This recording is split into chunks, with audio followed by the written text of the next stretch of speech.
Dear students, നമ്മൾ ഇതുവരെ G S ടിയിലെ ആദ്യത്തെ 3 മോഡ്യൂളുകൾ കവർ ചെയ്തു കഴിഞ്ഞു. In your GST syllabus, there are 5 modules, and we had already covered the first 3 modules. Now, another 2 modules are remaining, and the 4th module we shall start today.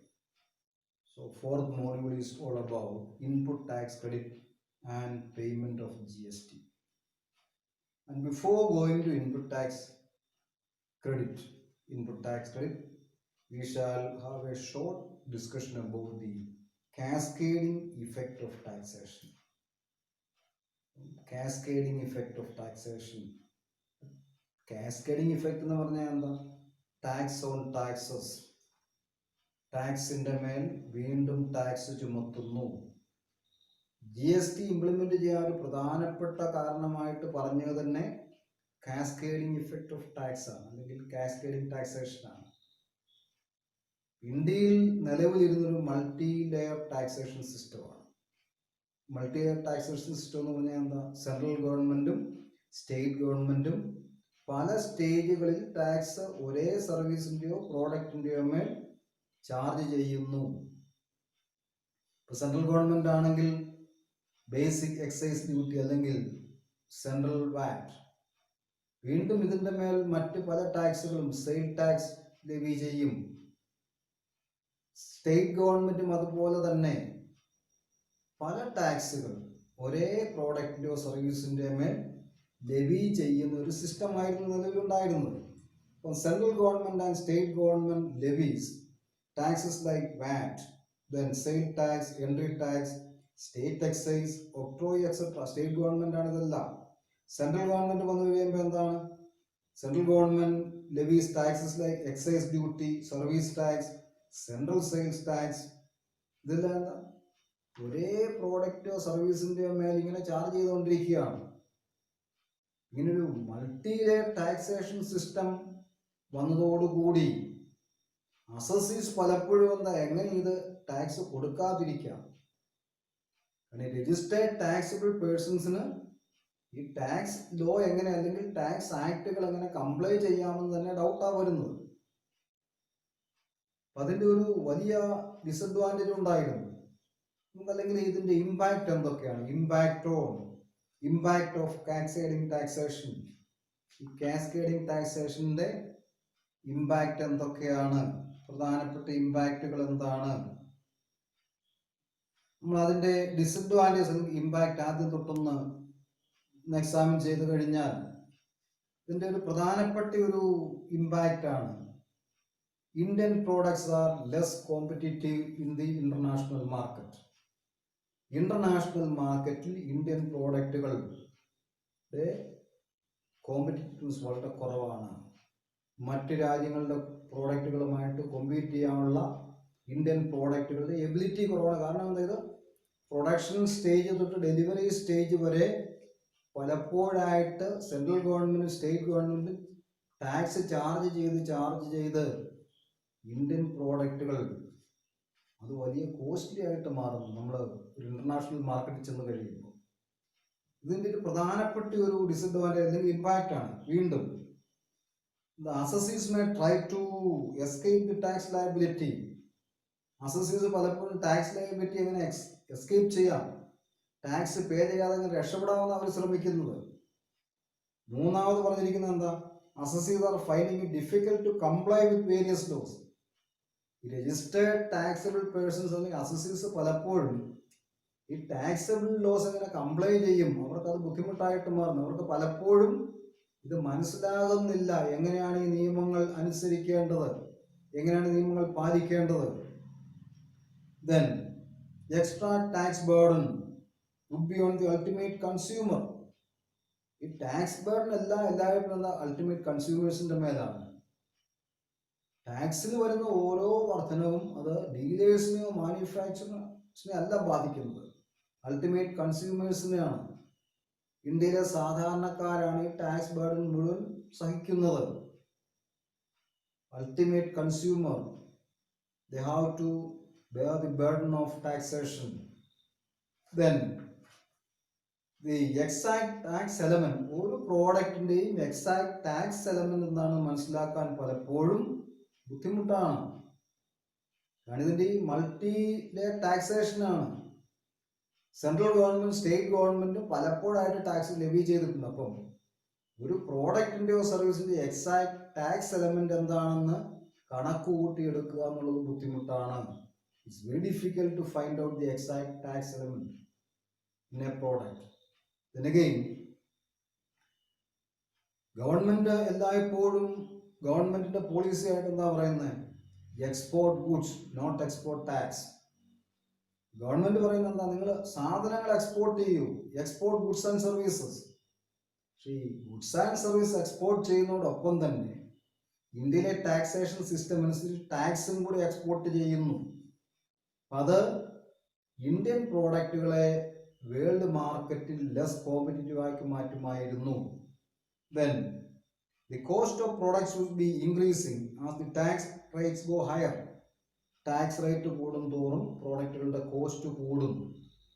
ഇത്രയുമാണ് പ്രധാനമായിട്ട് നമ്മളെന്താ impact of cascading taxation, impact of tax on taxes.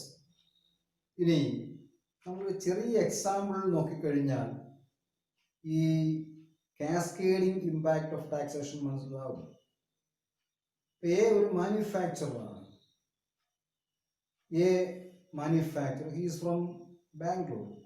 ബാംഗ്ലൂരിലുള്ള A എന്ന manufacture 2.5 lakh രൂപ വില വരുന്ന electronic അല്ലെങ്കിൽ electric control panels മഹാരാഷ്ട്രയിൽ അല്ലെങ്കിൽ മുംബൈയിലെ ഒരാൾക്ക് ഡെലിവർ ചെയ്യുന്നു. മുംബൈയിലെ ഒരു ട്രേഡർക്ക് അല്ലെങ്കിൽ ഒരു ഇൻഡസ്ട്രീസിന് ഡെലിവർ ചെയ്യും. അപ്പം മാനുഫാക്ചറായ എ ഈ സാധനം അല്ലെങ്കിൽ ഈ electronic control panel, electric control panel ഇതെന്താണെങ്കിലും അത് ഡെലിവർ ചെയ്യുമ്പോൾ 14.42% സെൻവാറ്റ് ഇതിൻ്റെ മേൽ ചാർജ് ചെയ്യും, സെൻട്രൽ വാല്യൂ ആഡഡ് ടാക്സ്. ഇനി 2,50,000 മേൽ നമ്മൾ 14.42 കാൽക്കുലേറ്റ് ചെയ്ത് കഴിഞ്ഞാൽ that comes around 13,050, 36,050. ഇങ്ങനെ ഇതും കൂടെ ആഡ് ചെയ്ത് കഴിയുമ്പോൾ എത്ര വരുന്നു? 2 ലക്ഷമാണ് ഇതിന്റെ value. 36,050 central value added tax add ചെയ്ത് കഴിയുമ്പം 2,86,050 രൂപ ആകുന്നു. ഇനി ഈ product and on the total amount which is 2,86,050, then CST at the rate of 2%, central sale tax വീണ്ടും ചാർജ് ചെയ്യുമായിരുന്നു. ആദ്യം സെൻവാറ്റ് അല്ലെങ്കിൽ central value added tax charge ചെയ്തു 14.42%. ഇത് രണ്ടും കൂടി ആഡ് ചെയ്ത് കഴിയുമ്പോൾ കിട്ടുന്ന 2,86,050 രൂപയുടെ 2% സെൻട്രൽ സെയിൽ ടാക്സ് ആയിട്ട് വീണ്ടും ലെവി ചെയ്യുന്നു. ഇത് എത്രയാ വരുന്നത്? 2,86,050 2% നമ്മൾ കാൽക്കുലേറ്റ് എടുത്തു കഴിയുമ്പോൾ that comes around 5,721, 5,721. 5,720 or 5,721 is payable. എന്തായിട്ടാണ് പേ ചെയ്യേണ്ടത്? സെൻട്രൽ സെയിൽ ടാക്സ് ആയിട്ട് പേ ചെയ്യണം. ഇങ്ങനെ വരുന്ന ഈ 5,721 ഔട്ട് ഓഫ് 5,721, 721 is 721 രൂപ is a tax on സെൻവാറ്റ്. അതാ നമ്മൾ 2 ലക്ഷം രൂപ വിലയുള്ളതിന്റെ മേൽ ചാർജ് ചെയ്ത അല്ലെങ്കിൽ ചാർജ് ചെയ്ത സെൻട്രൽ വാല്യൂ ആഡഡ് ടാക്സ് ആയ എത്രയാണ്? 36,050 മേൽ ലെവി ചെയ്യുന്ന ടാക്സ് ആണ് ഈ പറയുന്ന 721. 721 എന്താണ്? Is A tax on സെൻവാറ്റ്, that is 36,050. 36,000 അല്ലെങ്കിൽ 36,050 ആ സെൻട്രൽ വാല്യൂ ആഡഡ് ടാക്സിന്റെ കാൽക്കുലേഷൻ അതുകൊണ്ടാണ് വരുന്നത്. അപ്പം ഇതെന്താ? ഇത് വാല്യൂ പ്രോഡക്റ്റിന്റെ മേൽ ചാർജ് ചെയ്യുന്നതല്ല, ടാക്സിന്റെ മേൽ ചാർജ് ചെയ്യുന്നതാണ്. അങ്ങനെ ടാക്സിന്റെ മേൽ ചാർജ് ചെയ്തില്ലായിരുന്നുവെങ്കിൽ നമുക്ക് എത്രയാണ് വരുന്നത്? ഇത് 2 ലക്ഷത്തിന്റെ മേലാണ് സെൻട്രൽ സെയിൽ ടാക്സ് ചാർജ് ചെയ്തിരുന്നെങ്കിൽ സെൻട്രൽ സെയിൽ ടാക്സിന്റെ എമൗണ്ട് 5000 വരുമുള്ളായിരുന്നു. അവിടെ 721 രൂപ എന്താണത്? കാസ്കേഡിംഗ് ഇഫക്റ്റ് ആയിട്ട് വന്നതാണ്. ടാക്സിന്റെ മേൽ ടാക്സ് ചാർജ് ചെയ്യുന്നു. ഇതാണ് ഇതിന്റെ ഒരു മീനിങ്, അല്ലെങ്കിൽ ഇതാണ് ഇതിന്റെ ഒരു ഇഫക്റ്റ് വരുന്നത്. ഓരോ തവണയും നമ്മൾ എന്താ ടാക്സ് ലെവി ചെയ്യുന്നു, അത് വാല്യുവിൻ്റെ കൂടെ ആഡ് ചെയ്യുന്നു. ഇങ്ങനെ വാല്യുവിൻ്റെ ആഡ് ചെയ്ത് കഴിഞ്ഞിട്ട് വീണ്ടും അതിൻ്റെ മേൽ ടാക്സ് ലെവി ചെയ്യുന്നു. ഈ ഓരോ തവണയും ഇങ്ങനെ ടാക്സ് ലെവി ചെയ്യുമ്പോൾ എന്താ, പ്രോഡക്റ്റുകളുടെ വില കൂടിക്കൊണ്ടാണ് ഇരിക്കുന്നത്.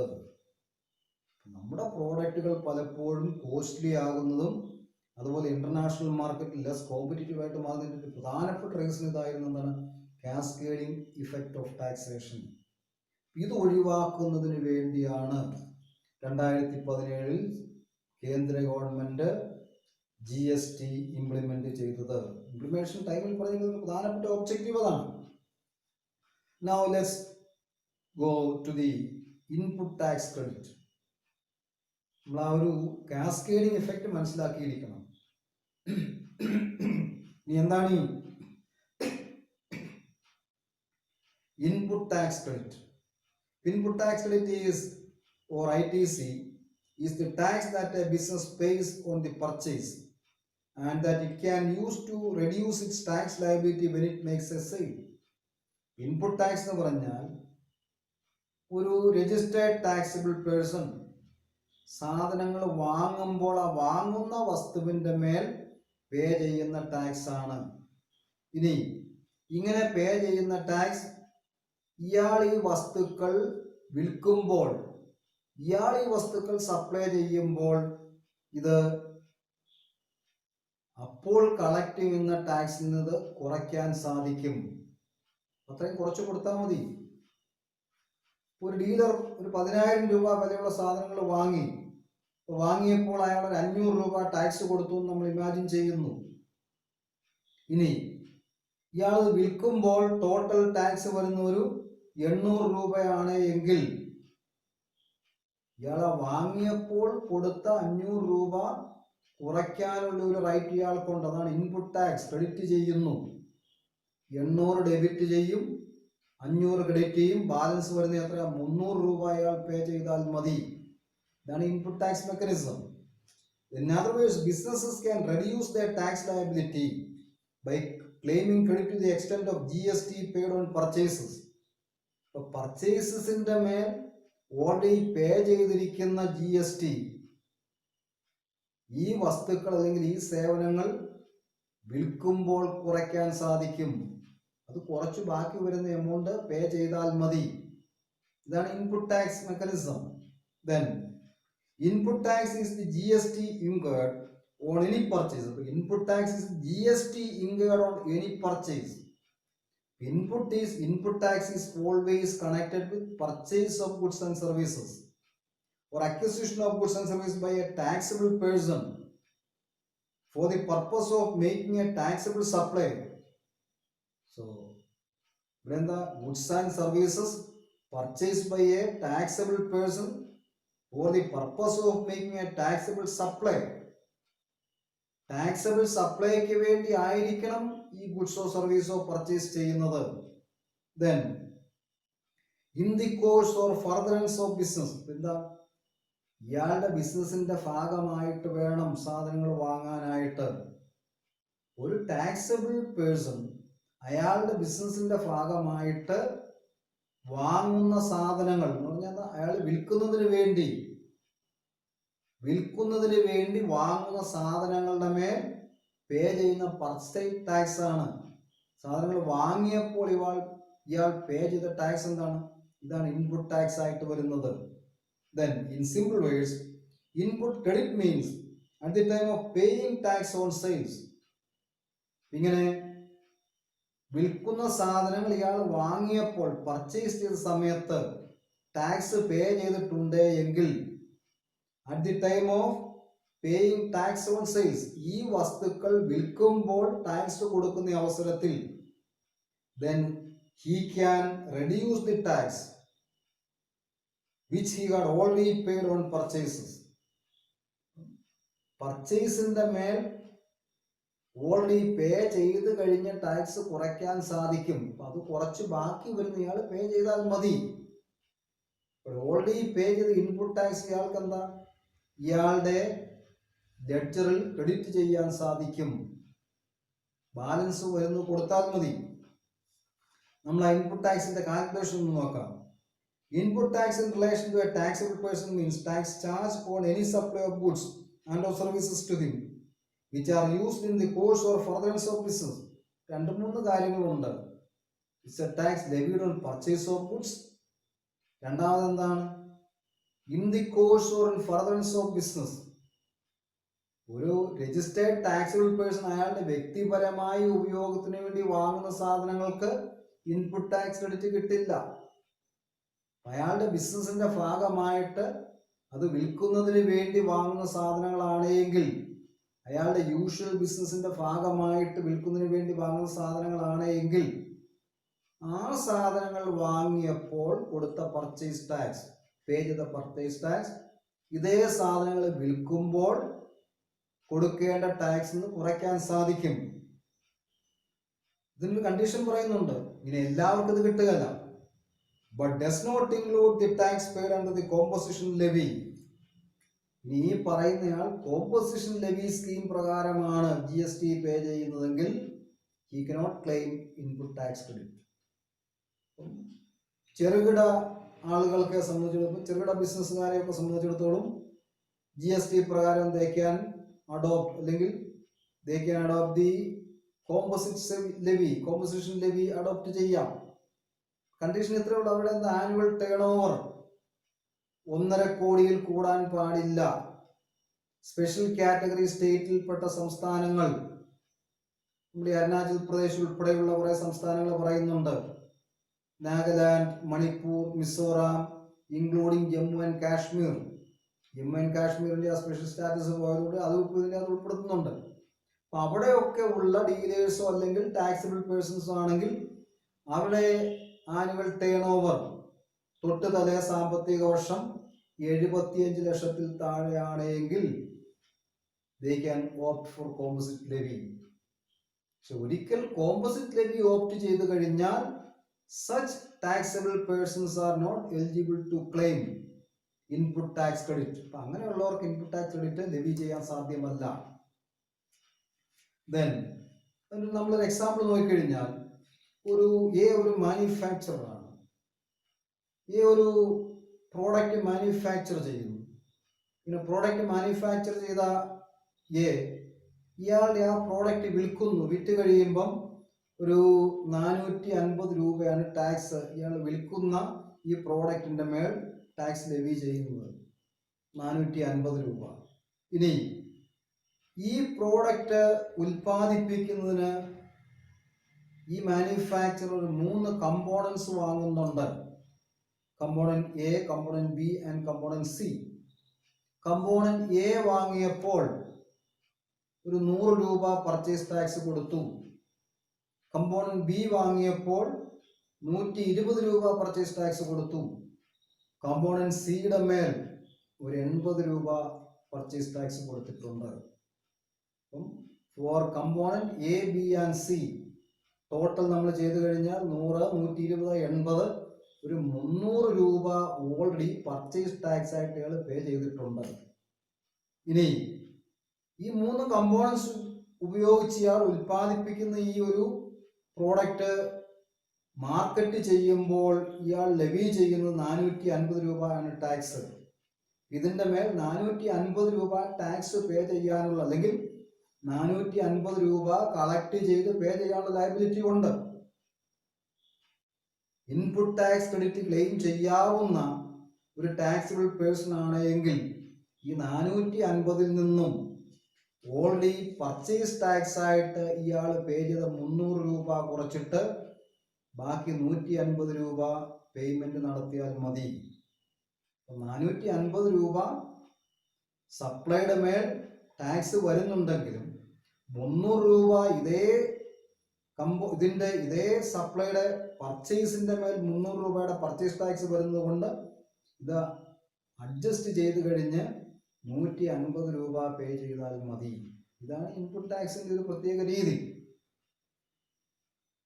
ഇൻപുട്ട് ടാക്സ് എന്താ? Tax paid on purchase of goods. ഇത് ഈ സാധനങ്ങൾ വിൽക്കുമ്പോൾ കൊടുക്കാനുള്ള ടാക്സ് ഇത് കുറയ്ക്കുന്നു. Then working of input tax under GST. നമ്മൾ ഇതിന്റെ വർക്കിംഗ് എങ്ങനെയാണെന്ന് നോക്കാം. ഇൻപുട്ട് ടാക്സിന്റെ വർക്കിംഗ്. ഇപ്പം എ ഒരു സെല്ലറാണ്. എ അയാളുടെ സാധനങ്ങൾ A sells goods to B. A ഒരു സെല്ലറാണ്. എ സാധനങ്ങൾ ബിക്ക് വിൽക്കുന്നു. The buyer mister B is now eligible to claim purchase credit. ഇപ്പം എന്താ? ബി ആണ് വാങ്ങുന്നത്, എ വിൽക്കുന്നു, ബി വാങ്ങുന്നു. അപ്പം ഇവിടെ സാധനങ്ങൾ വാങ്ങുന്ന ബിക്ക് he can claim input tax. സാധനങ്ങൾ വാങ്ങുന്ന ബിക്ക് എന്താ? ഇൻപുട്ട് ടാക്സ് ക്ലെയിം ചെയ്യാനുള്ള എലിജിബിലിറ്റി ഉണ്ട്. Purchase credit using his purchase invoices. പർച്ചേസറായ ബിയെ സംബന്ധിച്ചിടത്തോളം അയാളുടെ പർച്ചേസ് ഇൻവോയ്സസ് ഉപയോഗിച്ച് ഇൻപുട്ട് ടാക്സ് അയാൾക്ക് ക്ലെയിം ചെയ്യാം. Mister B is eligible to claim the purchase credit using his purchase invoices. Purchase credit എന്താണ്? അതാണ് ഇൻപുട്ട് ടാക്സ് ആയിട്ട് വരുന്നത്, ഇൻപുട്ട് ടാക്സ് ക്രെഡിറ്റ് ആയിട്ട് വരുന്നത്. ഇനി ഈ ഇൻപുട്ട് ടാക്സിന്റെ വർക്കിംഗ് എങ്ങനെയാണ് നമ്മൾ നോക്കിക്കഴിഞ്ഞാൽ, A uploads all his invoices details as issued in GST എന്താ? GST return 1. ആദ്യത്തെ ഒരു സ്റ്റേജ് ആയിട്ട് എയുടെ സെല്ലറാണ്. സെല്ലറായ എ അയാളുടെ സെയിലുമായിട്ട് ബന്ധപ്പെട്ട എല്ലാ ഡീറ്റെയിൽസും ഉൾപ്പെടെ വരുന്ന GST return in form number 1 അല്ലെങ്കിൽ ഫോം 1-ൽ അത് അയാൾ അപ്ലോഡ് ചെയ്യുന്നു. GST പോർട്ടലിൽ അപ്ലോഡ് ചെയ്യുന്നു. GSTR 1 വന്നു കഴിയുമ്പോൾ എന്നത് മന്ത്ലി സ്റ്റേറ്റ്മെന്റ് ആണ്. It's A monthly statement of the on outward supply. വിൽപ്പനയുടെ മേൽ മന്ത്ലി സ്റ്റേറ്റ്മെന്റ് ആണ്. ഇത് അതിന്റെ അടുത്ത മാസം നെക്സ്റ്റ് മന്ത് 10-ാം തീയതിക്ക് മുമ്പ് ഇത് അപ്ലോഡ് ചെയ്തിരിക്കണം. അതാണ് GSTയുടെ റൂള് പറയുന്നത്. രജിസ്റ്റേർഡ് ടാക്സബിൾ പേഴ്സൺസ് എല്ലാം തന്നെ അവിടെ ഔട്ട്വേർഡ് സപ്ലൈയുടെ മേൽ അപ്ലോഡ് ചെയ്യേണ്ട ഒരു മന്ത്ലി റിട്ടേൺ ആണ്, അല്ലെങ്കിൽ മന്ത്ലി സ്റ്റേറ്റ്മെന്റ് ആണ് GST return in form number 1, form 1. ഇത് സെല്ലറായ എ അപ്ലോഡ് ചെയ്യുന്നു. ഇതാണ് ആദ്യത്തെ ഒരു സ്റ്റേജ്, ആദ്യത്തെ ആക്ടിവിറ്റി. ഇനി അതിനുശേഷം A is automatically the details uploaded by A. ഇവിടെ എന്താ? GST റിട്ടേൺ 1-ൽ എ അപ്ലോഡ് ചെയ്തിരിക്കുന്ന details uploaded by A is automatically populated or reflected in GSTR 2A.